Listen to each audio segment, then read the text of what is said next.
En medio de los bosques helados de los Cárpatos, bajo cielos grises y trincheras cubiertas de nieve, un joven austriaco escribió una de las páginas más oscuras y legendarias de la Segunda Guerra Mundial. Su nombre era Matthaus Eisenhower. Un francotirador silencioso, paciente y extremadamente inteligente, cuyas tácticas engañaban al enemigo y le permitieron sobrevivir donde otros caían. Con 257 bajas confirmadas, engañó a los mejores tiradores soviéticos, sobrevivió heridas mortales y pasó años en cautiverio. Pero detrás del récord, había un hombre común, enfrentándose a un infierno sin fin. Hoy, te contamos la verdadera historia de uno de los francotiradores más letales de la historia.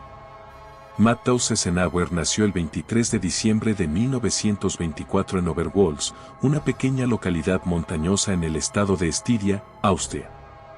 Creció rodeado de naturaleza, lo que le dio desde joven una gran habilidad para moverse por terrenos difíciles, observar animales salvajes y dominar el arte del sigilo. Esas habilidades, junto con su paciencia extrema, serían fundamentales para su futuro como francotirador. Tras la anexión de Austria por parte de Alemania en 1938, la llamada Anschluss, Eisenhower fue educado bajo el sistema nazi. En 1942, con apenas 17 años, fue reclutado por la Wehrmacht y enviado al Frente Oriental. Fue asignado a la 8ª División de Montaña, una unidad especializada en combate en zonas montañosas. Desde allí, comenzó a destacarse no solo por su puntería, sino por su habilidad táctica y mental. En 1943 fue seleccionado para recibir entrenamiento avanzado como francotirador en la Escuela Militar de Sösen, cerca de Berlín. Allí aprendió técnicas de camuflaje, reconocimiento, cálculo de distancias y manejo del rifle Karabiner 98K, su arma principal equipada con mira telescópica. También usó ocasionalmente el Jaeger 43, un rifle semiautomático poco común entre los francotiradores alemanes. Eisenhower comenzó su carrera como francotirador en otoño de 1943, principalmente en los Cárpatos, donde las condiciones eran extremadamente duras, frío intenso, nieve constante y terreno abrupto. Pero eso no fue impedimento para que se convirtiera en una auténtica pesadilla para el Ejército Rojo. Lo que diferenciaba a Eisenhower de otros francotiradores era su inteligencia táctica. No solo era buen tirador, sino un estratega. Usaba cuerdas atadas a árboles para desplazarse sin hacer ruido, enterraba objetos metálicos para evitar sonidos traicioneros y, sobre todo, engañaba al enemigo constantemente. Una de sus tácticas favoritas era usar cebos humanos, hacía que un compañero se moviera visiblemente mientras él se escondía en otro lugar, disparando a los soldados soviéticos que respondían al movimiento falso. Esta habilidad para manipular al enemigo le permitió aumentar su número de bajas confirmadas y sobrevivir mucho tiempo en el frente. Según registros oficiales de la Wehrmacht, Matthaus Eisenhower logró 257 bajas confirmadas durante la guerra. Algunos historiadores creen que su cifra real podría ser aún mayor, ya que no siempre era posible verificar cada muerte en medio de la batalla. Sus logros le valieron numerosas condecoraciones, incluyendo la Cruz de Caballero de la Cruz de Hierro con hojas de roble, una de las máximas distinciones militares del Tercer Reich. Fue galardonado con esta medalla el 26 de abril de 1945, pocos días antes del final de la guerra en Europa. Pero su camino no estuvo exento de peligros. Eisenhower fue herido varias veces durante la guerra, pero siempre regresó al frente. Su última lesión grave ocurrió en abril de 1945, cuando fue alcanzado por una granada lanzada por un lanzagranadas soviético.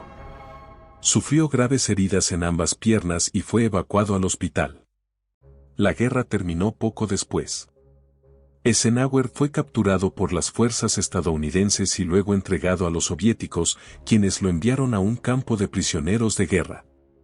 Pasó varios años detenido, sometido a interrogatorios y trabajos forzados. Finalmente fue liberado en 1948, tras casi 3 años de cautiverio. Regresó a Austria y trató de reconstruir su vida lejos del ejército. Se dedicó a trabajar como guardabosque y luego como empleador de maquinaria agrícola. Vivía en un ambiente rural, lejos de los focos mediáticos. Nunca buscó fama ni fortuna, aunque su nombre seguía siendo legendario en círculos militares especializados. Durante muchos años mantuvo silencio sobre sus experiencias, consciente de la carga histórica y política de haber sido parte del ejército alemán.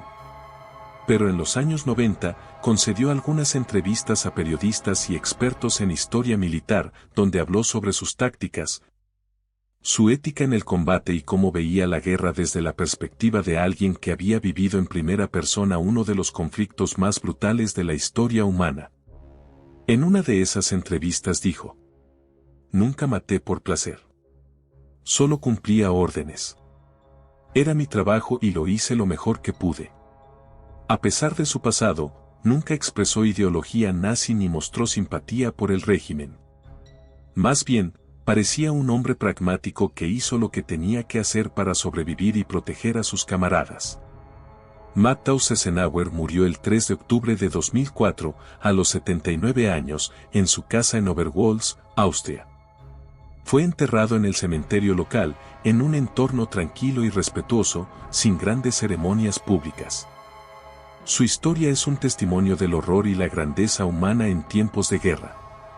Un joven criado en la montaña, convertido en leyenda por su precisión mortal y su frialdad ante la muerte. Pero también fue un hombre que, tras la guerra, buscó la paz, la normalidad y el olvido. Porque detrás de cada récord y cada medalla, hay un ser humano que vive con las cicatrices de un conflicto que jamás debería repetirse. Gracias por acompañarnos en esta historia. Si te gustó, suscríbete, activa la campanita y comparte.